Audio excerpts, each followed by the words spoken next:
লোকে আপনার ব্যাপারে এমন কিছু রটাবে যা আপনি সত্যিই করেননি।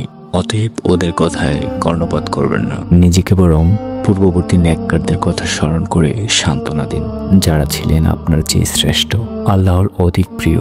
তারা তো নবীজিকে বলেছিল পর্যন্ত জাদুকর, উম্মাদ, উগ্রবাদী, সাম্প্রদায়িক, পাগল ও মিথ্যুক।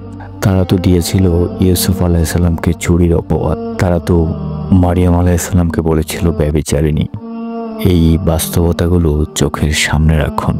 মনে রাখবেন, আপনি যতই বুজুর্গ হন না কেন, লোকদের জবান থেকে মুক্তি পাবেন না। হিলায়াতুল আউলিয়া গ্রন্থে উল্লেখ আছে, একবার মুসা আলাইহিসসালাম আল্লাহ তাআলার নিকট আবদার করলেন, হে আমার রব, আপনি আমাকে এমন করে দিন যেন লোকে আমার ভালো ভিন্ন অন্য কোনো মন্তব্য না করে। আল্লাহ তাআলা বললেন, হে মুসা, যেটা আমি নিজের জন্য করিনি সেটা তোমার জন্য করতে বলছো? মানুষ বলে আল্লাহর স্ত্রী আছে, সন্তান আছে, নাউজুবিল্লাহ মিন যালিক। পাঠক, আপনি কি মনে করেন আপনি তাদের জবান থেকে নিষ্কৃতি পাবেন?